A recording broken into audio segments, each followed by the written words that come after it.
Hating gabi nang biglang makatanggap ng tawag ang pulis na si David mula sa isang misteryosong lalaki. Kalmado nitong inamin na magsasagawa siya ng isang biological experiment na may napakataas na antas ng pagkahawa sa loob mismo ng gusali. Pagkatapos magsalita, agad niyang itinurok sa sarili ang pathogen at matagumpay niya itong nakontrol. Kasabay nito, inimbitahan sina Michael at Sarah sa paglulunsad ng bagong produkto ng isang biotechnology company. Sa entablado, buong kumpiyansang ipinaliwanag ng direktor na si Kang ang teorya tungkol sa hive intelligence. Ayon sa kanya, ang kolektibong katalinuhan ang susi upang mapabilis ang ebolusyon ng sangkatauhan. Bilang patunay, nagbigay siya ng halimbawa tungkol sa isang organismong tinatawag na foam. May kakayahan ang mga nilalang na ito na magbahagi ng impormasyon, matuto, at mag-imbak ng mga alaala. Dahil dito, patuloy nilang napahuhusay ang kanilang mga ruta upang makahanap ng pagkain sa pinakamabisang paraan. Ngunit habang nasa kalagitnaan pa lamang ang presentasyon, biglang nakita ng direktor na si Kang sa hanay ng mga manonood ang isang lalaking nagngangalang Cholo. Agad na namutla ang mukha ng direktor, ngunit pinilit pa rin niyang manatiling kalmado upang matapos ang kanyang talumpati. Pagkatapos ng paglulunsad, habang nakikipag-usap siya kay Sarah at sa iba pang mga panauhin, bigla siyang nakatanggap ng tawag mula kay David, isang inspektor ng anti-terrorism unit. Nagbabala si David na malapit nang magsagawa si Cholo ng isang biological terrorist attack sa loob mismo ng gusali. Inutusan din niya ang direktor na agad silang ipaalam kapag nakita nito ang lalaki. Napansin ni Sarah ang takot sa mukha ng direktor na si Kang matapos nitong ibaba ang tawag. Makalipas lamang ang ilang sandali, nakita niyang diretsong pumasok si Cholo sa opisina ng direktor. Sa katotohanan, hindi ang direktor na si Kang ang tunay na gumawa ng lahat ng pananaliksik tungkol sa hive intelligence na ipinakilala niya sa entablado. Ang tunay na nasa likod ng proyekto ay si Cholo. Hindi lamang inangkin ng direktor ang lahat ng resulta ng pananaliksik nito, kundi tahasan din niya itong pinaalis sa kumpanya. Naniniwala ang direktor na hindi pagliligtas sa sangkatauhan ang tunay na layunin ni Cholo, kundi ang pagwasak sa buong mundo. Dahil dito, iginiit niyang kailangang baguhin at paghusayin ang pananaliksik kaysa hayaan itong magpatuloy sa mga eksperimento. Ngunit mariing tinutulan ni Cholo ang kanyang pananaw. Para sa kanya, ang pananaliksik na iyon ang magbubukas ng isang bagong panahon para sa sangkatauhan. Kapag isinilang na ang bagong uri ng tao, magkakaroon ang lahat ng kakayahang makipag-usap ng perpekto sa isa't isa. Mawawala ang lahat ng kakulangan at hadlang sa pagitan ng mga tao. Pagkatapos, inilabas ni Cholo ang inihanda niyang bakuna at itinurok iyon sa direktor na si Kang. Inakala ng direktor na tuluyan nang nabaliw ang lalaki, kaya ikinandado niya ang pinto upang hindi ito makalabas. Sa mismong sandaling iyon, nagsimulang magkaroon ng nakakatakot na pagbabago sa katawan ng direktor. Sa loob lamang ng ilang segundo, nabalot ng maputing malagkit na likido ang buong katawan niya. Naglabas siya ng mababang ungol na parang isang mabangis na hayop. Gumapang siya gamit ang kanyang mga kamay at paa at tuluyang naging isang infected na wala ng kontrol sa sarili. Nang dumating ang anti-terrorism unit na pinamumunuan ni David, umabot na sa 12 ng tao ang nahawahan. Agad niyang ipinag-utos ang pagsasara at pag-quarantine sa buong gusali. Mula sa sandaling iyon, wala nang pinayagang pumasok o lumabas. Nang tuluyang maisara ang gusali, napansin ni Daniel na may kakaibang nangyayari. Ngunit bago pa siya makapagtanong, nakarinig na siya ng nakakapangilabot na mga sigaw mula sa katabing silid. Samantala, walang kamalay-malay sa kabuluhan sina Michael at Sarah habang magkasalo silang kumakain. Katatapos lamang ng video call ni Michael sa kanyang asawa at anak na babae. Paghahanda na sana siyang umalis sa gusali nang bigla silang makasalubong ng isang malaking grupo ng mga infected na mabilis na sumusugod sa kanilang direksyon. Walang nakakaalam kung ano talaga ang nangyari. Ngunit nang makita ng lahat kung paano marahas na pinupunit at kinakagat ng mga infected ang mga buhay na tao, agad silang nataranta at nagsitakbuhan. Sa gitna ng magulong karamihan, natumba si Anna na naka-wheelchair matapos siyang mabangga. Nang makita yon, hindi nagdalawang isip si Sarah na bumalik upang tulungan siya. Ngunit sa sandaling iyon, sabay-sabay nang sumugod sa kanila ang mga infected habang naglalabas ng nakakatakot na mga ungol. Mabuti na lamang at biglang dumating ang kapatid ni Anna na si Daniel. Buong lakas niyang hinampas at itinulak palayo ang infected na papalapit sa kanila. Ngunit agad ding napansin ng lahat na biglang nagpalit ng target ang buong grupo ng mga infected. Sa halip na salakayin ng mga tao, marahas silang sumugod sa isang poster ng seal na nakadikit sa pader. Patuloy nilang kinakamot at binabanggayon na parabang totoong nilalang ang nasa larawan. Hindi na nag-aksaya ng oras ang grupo at agad silang nagpatuloy sa pagtakas. Ngunit marami pang infected ang lumitaw sa kanilang harapan at mabilis na dumagsa patungo sa kanila. Dahil wala nang ibang mapupuntahan, napilitan silang magtago sa isang tindahan ng mga damit. Sa wakas, pansamantala silang nakaligtas sa loob ng tindahan. Gayunman, dose-dose ng infected ang pumalibot sa lahat ng maaaring labasan. Paulit-ulit nilang binabangga ang salaming pinto at naghihintay lamang ng pagkakataong makapasok upang lapain ang lahat. Sa sandaling iyon, hindi sinasadyang natamaan ni David ang switch ng kuryente, kaya biglang nabalot ng kadiliman ang buong tindahan. Pagkatapos nito, isang kakaibang pangyayari ang naganap. Biglang tumahimik ang lahat ng infected sa labas at hindi na gumalaw na para bang tuluyan nilang nawala ang bakas ng kanilang mga target. Habang abalang naghahanap ng paraan ang lahat upang makahingi ng tulong mula sa labas, si Sarah lamang ang nanatiling kalmado. Maingat niyang pinagmasdan ang bawat kilos ng mga infected upang matukoy ang kanilang kahinaan. Biglang nakita ng isang lalaking infected ang refleksyon sa salamin at napagtantong may mga taong nagtatago pa sa kabilang tindahan. Sa isang iglap, sabay-sabay na nagpalit ng direksyon ang buong grupo at marahas na sumugod patungo roon. Ngunit ang sumunod na pangyayari ang tunay na nagdulot ng matinding takot sa lahat. Biglang tumigil ang mga infected at nagsimulang gumawa ng mga kakaibang galaw na tila nakikipag-usap sila sa isa't isa. Pagkatapos ng ilang segundong pagpapalitan ng impormasyon, sabay-sabay silang umatras ng ilang hakbang. Kasunod nito, sabay-sabay silang bumilis at buong lakas na ibinangga ang kanilang mga katawan sa salaming pinto. Nang makita yon, agad na napagtanto ni Sarah ang isang nakakatakot na katotohanan. Natapos na ng mga infected ang kanilang unang yugto ng ebolusyon. Hindi na lamang sila kumikilos ayon sa likas na instinct. Natutunan na nilang magtulungan upang wasakin ang anumang humaharang sa kanilang daan. Mabilis na ginamit ni Sarah ang flashlight ng kanyang cellphone upang makuha ang atensyon ng grupong nasa kabilang tindahan. Pagkatapos, sinenyasan niya silang agad na patayin ang mga ilaw. Gaya ng inaasahan, nang mawala ang liwanag, muling nawala ng target ang mga infected at mabilis silang tumahimik. Hindi pa man nakakahinga ng maluwag ang lahat, biglang kusang nagpatugtog ng mga advertisement ang lahat ng digital screen sa shopping center. Agad na nakuha ng nakakabinging tunog at kumikislap na liwanag ang atensyon ng buong grupo ng mga infected. Patuloy na humingi ng tulong sa inspektor ang matabang lalaki. Ngunit ang tanging naipayo ng inspektor ay manatili silang nakatigil at hintayin ang pagdating ng rescue team. Hindi kayang pabayaan ni Sarah ang mga estudyante. Naalala niya kung paano nalinlang ng poster ng seal ang mga infected, kaya bigla siyang nakaisip ng paraan. Mabilis niyang tinanggal ang mga advertising board at ikinabit ang mga ito sa paligid ng wheelchair. Pagkatapos, gumamit siya ng goma upang itali ang control lever at hayaang kusang umandar ang wheelchair. Dahan-dahang umusad ang wheelchair na napalilibutan ng mga advertising board. Gaya ng kanyang inaasahan, agad na naakit ng gumagalaw na target ang lahat ng infected at sabay-sabay nila itong hinabol. Sinamantala ni Michael ang pagkakataon at agad niyang sinenyasan ang grupong nasa kabilang panig. Nag-ipon ng lakas ng loob ang babaeng nakasuot ng puti, binuksan ang pinto, at mabilis na tumakbo papunta sa kanilang kinaroroonan. Sunod-sunod ding tumakbo ang iba. Ngunit nang dumating ang pagkakataon ng binatang may blonde na buhok at ng babaeng nakasuot ng pula, nagkaroon ng problema. Agad na tumakbo ng mag-isa ang binatang may blonde na buhok. Dahil sa matinding takot, bumalik naman sa pinanggalingan ang babaeng nakasuot ng pula. Nang makita yon, kusang nagpresenta si Michael na bumalik at tulungan siyang makatawid. Ngunit kahit may sumundo na sa kanya, hindi pa rin makakilos ang babae dahil sa sobrang takot. Matagal bago niya tuluyang naipon ang lakas ng loob upang tumakbo. Biglang napansin sila ng isang infected na nahiwalay sa grupo. Nailigtas ang babae, ngunit tuluyang nalantad si Michael sa harapan ng mga infected. Wala siyang ibang pagpipilian kundi tumakbo papasok sa isang tindahan ng mga damit na pun ng mga advertising board. Nagtago siya roon habang tahimik na minamasdan ang galaw ng mga infected at naghihintay ng pagkakataong makabalik. Sa una, nahanap na niya ang tamang sandali upang umatras. Ngunit sa mismong oras na yon, nagsimula ang ikalawang pagpapalitan ng impormasyon ng mga infected sa labas. Mas nakakatakot ang ikalawang yugto ng kanilang ebolusyon. Matapos nilang magpalitan ng impormasyon, ang mga infected na dati ay gumagapang lamang gamit ang kanilang mga kamay at paa ay natutong tumayo ng tuwid at maglakad gamit ang dalawang paa tulad ng mga normal na tao. Hindi lamang iyon.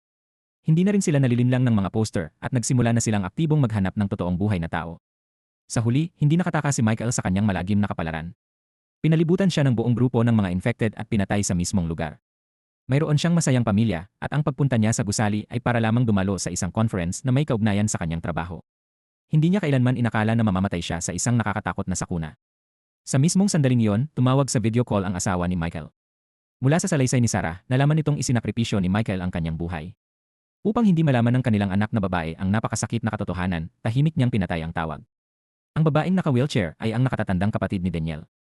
Dahil hindi nito kayang maglakad ng mag-isa, humanap siya ng support harness at nagpa siyang pasanin ang kanyang kapatid na si Anna sa likod sa nalalabing bahagi ng kanilang paglalakbay. Sa oras na yon, ang pinakamalaking tanong ng lahat ay kung kailan darating ang rescue team. Ngunit sinabi ni David ang katotohanang tuluyang nagbigay ng kawalan ng pag-asa sa kanila. Hindi magpapadala ang pamahalaan ng kahit sino sa loob ng gusali. Nakumpirma sa mga balita na napakataas ng antas ng pagkahawa ng virus. Hanggat hindi natatapos ang pagsusuri rito, mananatiling ganap na naka-quarantine ang buong gusali. Gayunman, mayroon pa silang isang maliit na pag-asa. Kailangan nilang mahanap si Cholo, ang taong nasa likod ng lahat. Nauna na nitong itinurok sa sariling katawan ang virus. Kapag nahanap nila siya at nailabas sa gusali, maaaring makatuklas ang mga otoridad ng paraan upang makagawa ng bakuna at mailigtas ang lahat.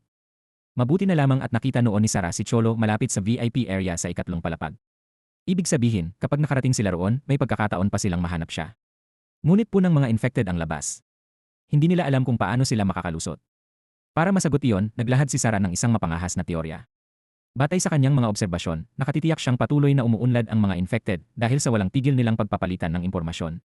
Ipinaliwanag niyang kapag nakatanggap ng maling impormasyon ang isang grupo ng mga langgam, maaari silang mapasailalim sa isang pangyayaring tinatawag na death spiral.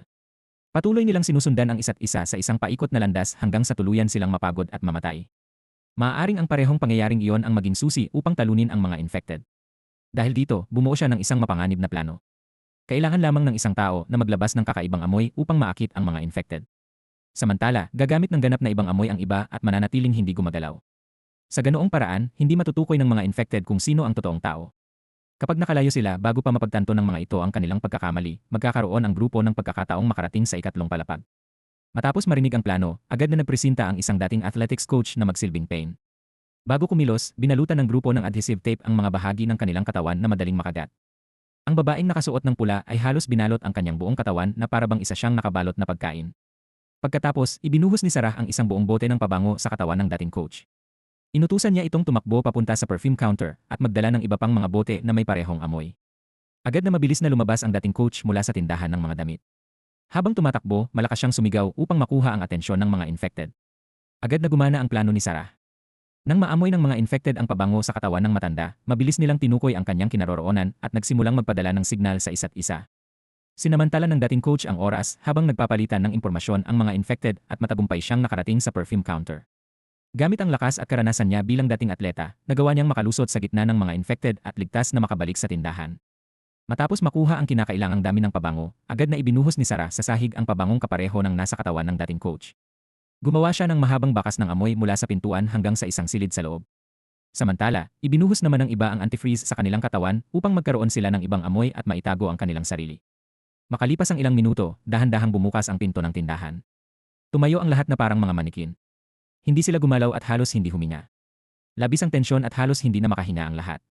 Nanginginig ng husto ang babaeng nakasuot ng pula at muntik nang masira ang buong plano. Mabuti na lamang at nalinlang pa rin ng pabango ang mga infected. Inakala nilang walang buhay na taong naroon sa loob ng tindahan. Nang makumpirma nilang ligtas na, agad na pinangunahan ni Sarah ang grupo palabas. Buong bilis silang tumakbo patungo sa elevator. Ngunit punrin ng mga infected ang lugar sa harapan ng elevator. Kakaiba man, walang sinuman ang nataranta. Naniniwala si Sarah na muling magpapalitan ng impormasyon ang mga infected. Kapag natukoy nila ang eksaktong sandaling iyon, maaari silang makalusot sa gitna ng mga ito.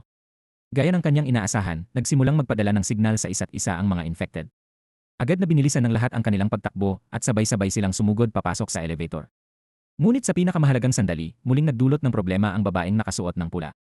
Habang tumatakbo, aksidente niyang nabangga at natumba ang isang infected. Upang iligtas ang grupo, agad na ginamit ni Sarah ang lighter upang i-activate ang automatic fire suppression system. Bumuhos ang tubig mula sa sprinkler at pansamantalang naputol ang pagpapalitan ng impormasyon ng mga infected sa labas. Ngunit ang mga infected sa loob na nakapagtapos na sa pagpapadala ng kanilang mga signal ay sabay-sabay na sumugod at sinalakay ang lahat. Malakas na sinigawan ni Danielle si Sarah at ang iba na mauna ng tumakbo. Habang pasan ang kanyang kapatid na si Anna sa likod, mag-isa niyang pinigilan ang buong grupo ng mga infected upang bigyan ng mas mahabang oras ang iba na makatakas. Matapos ang isang mapanganib na pagtakas, matagumpay na nakaligtas ang grupo at nakarating sa ikatlong palapag. Sa loob ng VIP room, sa wakas ay natagpuan nila si Cholo, ang taong nasa likod ng buong sakuna. Agad siyang pinigilan at inaresto ni David. Ngunit walang makikitang anumang takot sa mukha ni Cholo. Hindi lamang iyon. Alam din niya kung paano ginamit ni Sarah ang sprinkler system upang sirain ang communication network ng mga infected. Bahagyang umiti si Cholo at sinabing walang saysay ang ginawa nila dahil tuluyan ding sisingaw ang tubig. Kapag nahalo ang singaw ng tubig sa network ng mga signal sa hangin, lalo lamang bibilis ang pagpapalitan ng impormasyon at ebolusyon ng mga infected. Dahil wala nang ibang pagpipilian, nagpasya ang grupo na isama si Cholo habang patuloy silang kumikilos. Ngunit habang umaakyat ang elevator patungo sa rooftop, biglang nagsalita si Cholo tungkol sa mahusay na kakayahan ng dating athletics coach. Nang marinig iyon, agad na nakaramdam ng kakaiba si Sarah. Mula pa sa simula ay nakakulong si Cholo sa VIP room. Kaya imposibleng malaman niya ang mga nangyari sa labas. Bago pa maunawaan ng lahat ang sitwasyon, biglang pinindot ni Cholo ang boton upang ihinto ang elevator sa palapag ng restoran. Pagbukas ng pinto, agad na bumuhos papasok ang napakaraming infected. Marahas silang sumugod at kinagat ang lahat ng kanilang maabutan. Ang dating athletics coach ang naging ikalawang miyembro ng grupo na namatay sa kamay ng mga infected. Habang desperadong lumalaban ng lahat, kalmado namang naglakad si Cholo sa gitna ng mga infected na parabang walang nangyayari. Napakalaki ng naging kapalit ng biglaang pag-ataking iyon. Isa-isang namatay ang dating coach at ang binatang may blonde na buhok. Doon lamang tuluyang napagtanto ng lahat kung gaano kapanganib si Cholo dahil hindi siya inaatake ng mga infected. Ibig sabihin, upang mabuhay, kailangan nilang mailabas sa gusali si Cholo kasama ang bakuna. Nang tuluyang makarating ang elevator sa ika-30 palapag, muling bumungad sa kanila ang napakaraming infected na naghihintay. Sa pagkakataong ito, hindi na lamang basta sumusugod at nangangagat ang mga infected. Nagsimula na nilang gayahin ang bawat kilos ng mga tao. Lumampas na sa lahat ng kanilang inaasahan ang bilis ng ebolusyon ng mga ito. Dahil dito, tuluyang nalito ang buong grupo at hindi nila alam kung paano haharapin ang susunod na panganib. Sa sandaling iyon, biglang nagtanong ang nakatatandang kapatid ni Daniel kung nasaan ang control room ng surveillance cameras. Kapag na-access nila ang buong camera system ng gusali, masusundan nila ang ruta ni Cholo. Sinabi ni Daniel na nasa pinakaloob na bahagi ng basement level B2 ang surveillance room. Samantala, nagtungo naman sa laboratorio ni Cholo ang asawa ni Michael na si Professor Kong. Matapos magsuot ng protective suits, maingat na pumasok ang buong grupo. Ngunit kinilabutan sila sa kanilang nakita. Napakaraming unggoy ang nakakulong sa mga experimental chambers sa buong silid. Ang kakaiba, hindi gumagalaw ang lahat ng ito na para bang matagal ng patay.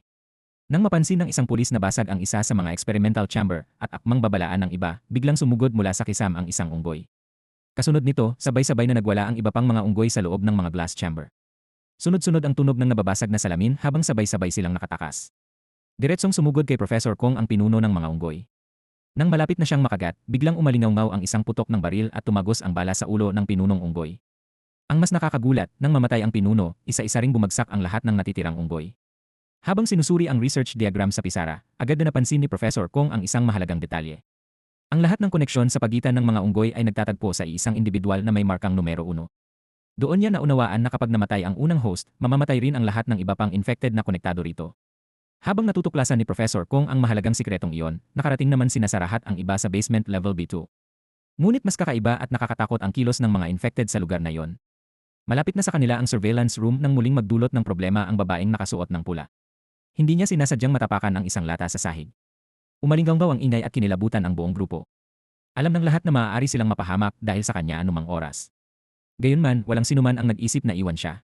Matapos makapasok sa surveillance room, nagkaroon sila ng kaunting panahon upang makapagpahinga. Sinamantala ni Sarah ang pagkakataon upang suriin ang lahat ng footage mula sa mga kamera. Dahil sa mga recording, nakabuo siya ng bagong teorya. Napagtanto niyang maaaring alam ni Cholo ang lahat ng kanilang pinagdaanan dahil nakikita nito ang mga pangyayari sa pamamagitan ng mga mata ng mga infected. Sa sandaling iyon, nakita nila sa surveillance monitor na biglang tumigil si Cholo. Paulit-ulit at marahas na umalog ang kanyang ulo na para bang may natatanggap siyang signal. Hindi nagtagal na unawaan ng lahat ang kanyang layunin. Sadyang hinanap ni Cholo ang direktor na si Kang, ang unang taong nahawahan. Matapos siyang makagat ng direktor, hindi naging pangkaraniwang infected si Cholo. Sa halip, tila nakabuo siya ng isang bagong koneksyon sa lahat ng nahawahang individual at nagsimulang makipagpalitan ng impormasyon sa mga ito. Noong una, tagapagdala lamang si Cholo ng espesyal na virus. Ngunit mula sa sandaling iyon, tuluyan siyang naging pinuno ng lahat ng infected. Bagaman hindi pa maipaliwanag ni Sarah kung paano gumagana ang koneksyong iyon, nakatitiyak siya sa isang bagay. Nakatanggap na naman ng bagong utos ang mga infected. Agad na iminungkahi ni David na gamitin nila ang pagkakataong abala pa sa pagpapalitan ng impormasyon ang mga infected upang bumalik sa ikatlong palapag at hulihin si Cholo. Samantala, nagpasya ang nakatatandang kapatid ni Daniel na manatili sa surveillance room. Patuloy niyang babantayan ang mga kamera sa buong gusali at magpapadala sa group chat ng mga ligtas na ruta at lokasyon. Sa tulong ng kanyang mga direksyon, mabilis na nahanap ng grupo si Cholo. Ngunit habang naghahanda silang isama siya, biglang natapos ang pagpapalitan ng impormasyon ng mga infected. Sa sumunod na sandali, sabay-sabay na sumugod sa kanila ang daan-daang infected. Noong una, inakala ng lahat na magiging ligtas sila kapag nakapagtago sa loob ng isang silid. Ngunit hindi nila alam na ginagamit ni Cholo ang koneksyon niya sa mga infected upang patuloy na ipaalam sa mga ito ang kanilang lokasyon. Napansin ni Sarah na kakaiba at paulit-ulit ang pagkurap ni Cholo. Agad niyang naunawaan ang nangyayari. Kumuha siya ng tela at mahigpit na tinakpan ang mga mata ni Cholo upang maputol ang kakayahan nitong magpadala ng signal. Sa sandaling iyon, nagpadala ng mensahe ang nakatatandang kapatid ni Daniel at inutusan silang agad na pumunta sa machine room sa ika-4 na palapag. Ngunit tumutol si David. Para sa kanya, nahuli na nila si Cholo kaya kailangan na lamang nilang mailabas ito sa gusali. Ibig sabihin, handa niyang iwan ang nakatatandang kapatid ni Daniel. Habang nagsasalita, hindi sinasadyang nabanggit ni David na nananatili pa rin ang babae sa surveillance room. Narinig iyon ni Cholo at agad niyang ipinadala ang impormasyon sa mga infected. Ang mas nakakatakot, matapos makatanggap ng bagong utos, muling umunlad ang mga infected. Nagsimula silang kumilos ng organisado at sistematiko. Umupo ang isang grupo at ginamit ang computer sa reception desk upang tukuyin ang eksaktong lokasyon ng surveillance room. Pagkatapos, muli silang nagpalitan ng impormasyon. Sa maikling panahon, sabay-sabay na nagtungo sa basement level B2 ang lahat ng infected at pinalibutan ang surveillance room. Nang malamang nasa panganib ang kanyang kapatid, agad na hinawakan ni Daniel si Cholo at nagtangkang bumalik upang iligtas siya.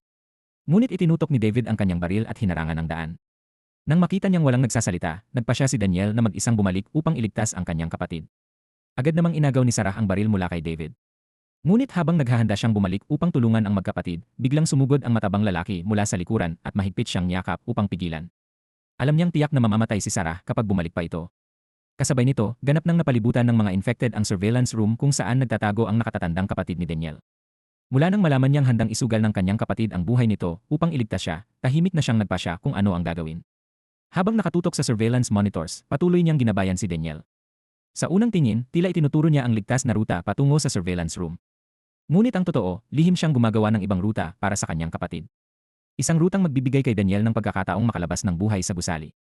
Nang maunawaan ni Daniel ang tunay na balak ng kanyang kapatid, huli na ang lahat.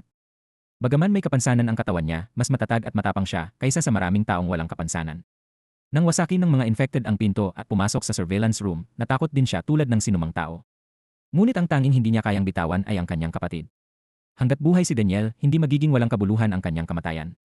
Matapos magsakripisyo ang kanyang kapatid, tuluyang nawala ng dahilan si Daniel upang magpatuloy sa buhay. Nagpadala siya ng maikling mensahe sa grupo. Sinabi niyang papatayin niya si Cholo at hindi rin sila makalalabas ng buhay mula sa gusali.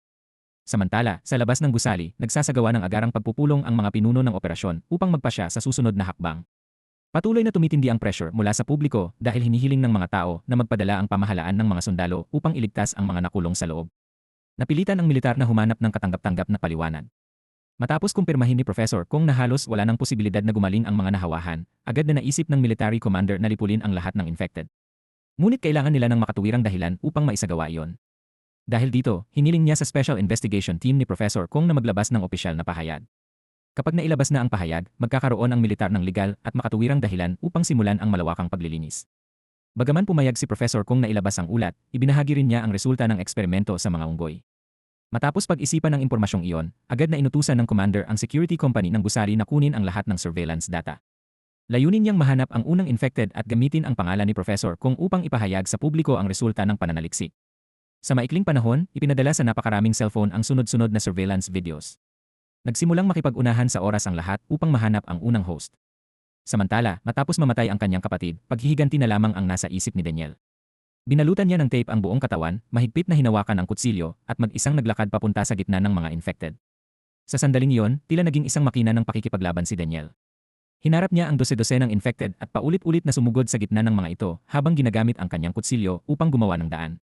Pagkatapos, pumasok siya sa isa pang surveillance room at mabilis na tinukoy ang lokasyon nina sa lahat ng iba. Ginamit niya ang public address system ng gusali upang sadyang ipahayag ang lokasyon ng grupo at tiyaking maririnig iyon ni Cholo. Gaya ng kanyang inaasahan, agad na ipinadala ni Cholo ang impormasyon sa mga infected. Sa sumunod na sandali, biglang sumugod ang isang infected at pinabagsak si David. Sa pagkakataong iyon, hindi na niya inisip ang utos na bawal barilin ang mga infected.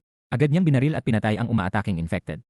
Pagkatapos, sinigawan niya ang matabang lalaki na tumakbo palayo, ngunit malamig din niyang binaril ang binti nito. Agad na bumagsak ang matabang lalaki at naging pain para sa mga infected. Samantala, hinila ni David si Cholo patungo sa ibang silid at tuluyang pinabayaan ang kaligtasan ng lahat. Samantala, nakapagtago rin si Sarah sa isa pang silid bago pa dumating ang grupo ng mga infected. Naniniwala si David na hanggat kasama niya si Cholo ay hindi siya sasalakayin ng mga infected. Ngunit hindi pa siya nakakalayo nang bigla siyang pabagsakin ng isa sa mga ito.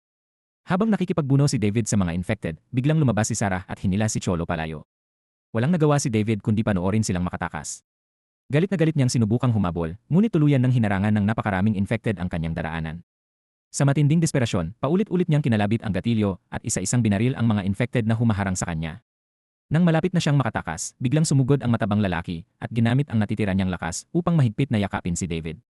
Mula pa sa simula, palaging ipinakita ni David ang kanyang kayabangan at paniniwalang nakahihigit siya sa lahat.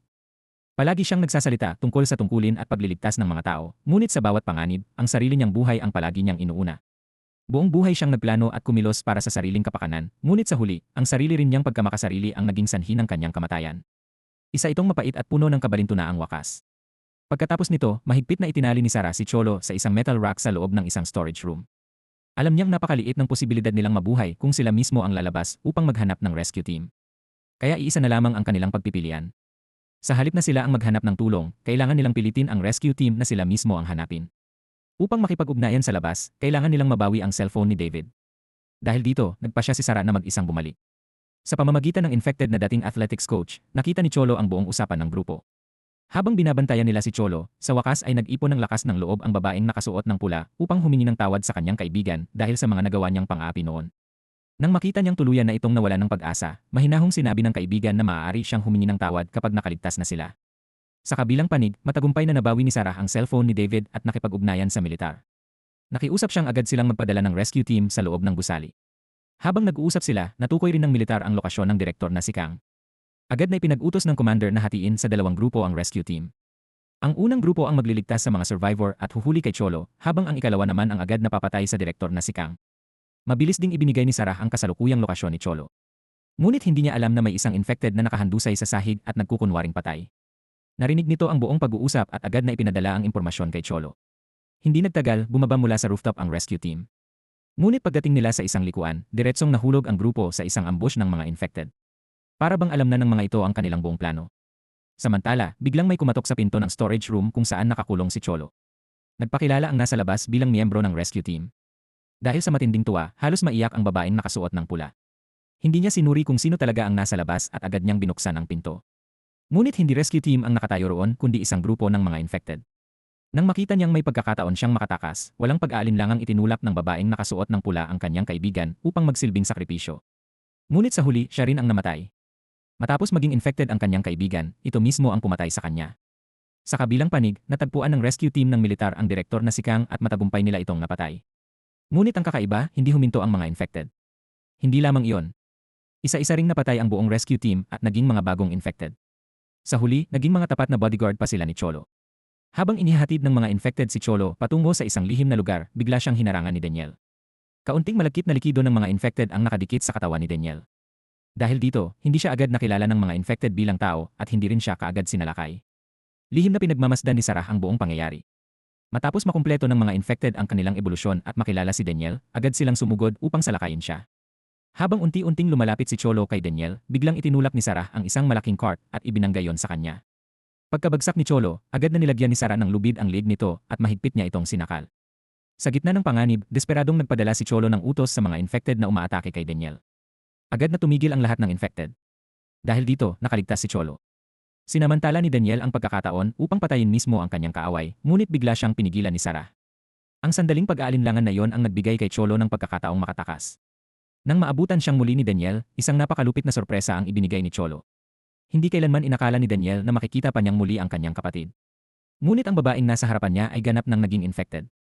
Sa utos ni Cholo, ginamit ng kanyang kapatid ang kutsilyo at itinarak iyon sa puso ni Daniel. Bumagsak siya at namatay sa mga bisig ng kapatid na pinakamamahal niya. Hindi nagtagal, dumating ang isa pang rescue team. Mabilis nilang isinama si Cholo palabas, ngunit tuluyan nilang iniwan si Sarah sa loob ng gusaling pool ng mga infected. Nang mapansin niyang may bukas pang pinto sa likuran, agad siyang tumakbo papasok upang magtago. Sa labas, nasaksihan ni Professor Kong ang buong pangyayari. Paulit-ulit niyang hiniling sa militar na magpadala ng puwersa upang iligtas si Sarah, ngunit lubusan nilang binaliwala ang kanyang pakiusap. Inutusan pa siya ng militar na huwag nang makialam at umuwi na lamang upang magpahinga.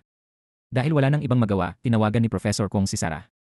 Ikinuwento niya ang lahat ng kakaibang resulta mula sa eksperimento sa mga unggoy. Ngunit ikinagulat ng lahat ang sagot ni Sarah. Sinabi niyang ang unggoy na may markang numero 1 ay hindi talaga ang unang nahawahan. Sa wakas ay naunawaan niya ang katotohanan. Ang numero 1 ang mother host na kumokontrol sa lahat ng iba pang unggoy. Sa madaling salita, si Cholo ang katumbas ng numero 1. Kapag napatay siya, agad ding titigil sa pagkilos ang lahat ng infected. Ngunit habang nag-uusap pa sila sa telepono, biglang nagkaroon ng problema ang rescue team. Kinontrol ni Cholo ang mga sundalong nahawahan. Kinuha ng mga ito ang mga baril at walang habas na pinaputukan ang sarili nilang mga kasamahan. Pagkatapos, kalmadong tinanggal ni Cholo ang kanyang posas at dahan-dahang nagtungo sa rooftop. Sa tulong ng buong grupo ng mga infected, matagumpay siyang nakatakas mula sa gusali. Maging ang rescue team ay nagsumite ng maling ulat sa kanilang mga nakatataas at sinabing ligtas nang nailikas ang target. Nang malaman ito ni Professor Kong, agad siyang tumakbo patungo sa command center at hiniling sa militar na barilin kaagad si Cholo. Ngunit hindi siya pinaniwalaan ng mga opisyal. Naniniwala silang malapit nang maihatid sa base ang bakuna at kontrolado pa rin nila ang sitwasyon. Samantala, ang sasakyang minamaneho ni Cholo ay patungo sa military camp. Ngunit nang marinig niya sa radio system na karamihan sa mga survivor ay nagtitipon sa harapan ng gusali, bigla niyang binago ang direksyon. Mabilis na umikot ang sasakyan at bumalik sa lugar sa harapan ng gusali. Sa loob, maingat na binuksan ni Sarah ang pinto. Nang mawala ng atensyon ang mga infected, isinugal niya ang kanyang buhay at mabilis na tumakbo palabas. Agad siyang nagtago sa likod ng isang clothes rack. Naalala niya kung paano hindi sinalakay si Daniel dahil nabalot ng malagkit na likido ng mga infected ang kanyang katawan. Sa tulong ng damit na may nakadikit na parehong likido, pansamantala niyang nalinlang ang mga infected. Sa sandaling iyon, diretsong ibinangga ni Cholo ang kanyang sasakyan sa mga taong nagtitipon sa harapan ng gusali. Agad na naging parang impyerno ang buong lugar. Hindi pa siya nakontento at sinadya rin niyang wasakin ang quarantine barrier upang makagawa ng daan para sa daan-daang infected. Mabilis na dumagsa ang mga ito sa gitna ng napakaraming tao. Nang makita ng militar na tuluyan nang nawalan ng kontrol ang sitwasyon, agad silang nagpasya na umatras. Nagkunwari pa silang lilipat lamang sa ibang lokasyon upang magtayo ng bagong command center. Ngunit hindi tumakas si Professor Kong. Mag-isa niyang in-access ang camera system, tinukoy ang lokasyon ni Cholo, at ipinadala ang lahat ng coordinates kay Sarah. Sa tulong ng mga direksyon ni Professor Kong, nagmaneho si Sarah ng mabilis patungo kay Cholo. Nang mapansin ni Cholo ang paglapit ng kanyang kalaban, agad niyang inutusan ang mga infected na palibutan si Sarah. Ngunit mabilis niyang napansin ang isang kakaibang bagay. Dahil nababalot ng malagkit na likido ang suot ni Sarah, hindi siya makilala ng mga infected bilang target. Agad na nagpadala si Cholo ng bagong utos. Inutusan niya ang lahat ng infected na salakayin lamang ang taong nakasuot ng damit na yon. Mabilis na kumilos si Sarah. Hinubad niya ang damit at ibinalot iyon sa ulo ng pinakamalapit na infected. Agad na nalito ang infected at nagsimulang umikot sa parehong pwesto. Ang mas kakaiba, sabay-sabay ring umikot ang iba pang infected. Mabilis na nakabuo ang buong grupo ng isang death spiral na katulad ng nangyayari sa mga langgam. Desperadong sinubukan ni Cholo na mabawi ang kontrol, ngunit sa pagkakataong iyon ay nabigo siya. Nang tuluyang makawala ang mga infected mula sa death spiral, agad na napansin ni Sarah ang isang mahalagang bagay. Nareset sa simula ang lahat ng naunang yugto ng kanilang ebolusyon. Nang makita niya ang malaking advertising board sa harapan, nakaisip siya ng huling plano. Sinadya niyang akitin si Cholo palapit sa advertising board. Nang sumugod ang mga infected, ginamit niya ang puwersa ng kanilang pagbangga upang malakas na itulak si Cholo patungo sa naglalagablab na apoy sa tabi nito. Sa mismong sandaling mamatay si Cholo, sabay-sabay na tumigil at nanatiling hindi gumagalaw ang lahat ng infected. Inakala ni Sarah at Professor Kong na natapos na rin sa wakas ang nakakatakot na bangungot. Ngunit sa mga huling segundo, biglang muling gumalaw ang isang infected na kanina pa nakatayo nang hindi kumikilos. Ipinahihiwatig nito na hindi pa talaga natatapos ang sakuna. Para malaman ang kasunod ng kwento, maaari ninyong panoorin ang pelikulang Train to Busan dahil iyon ang sumunod na bahagi nito. At dito nagtatapos ang ating serye. Maraming salamat sa panonood, hanggang sa muli.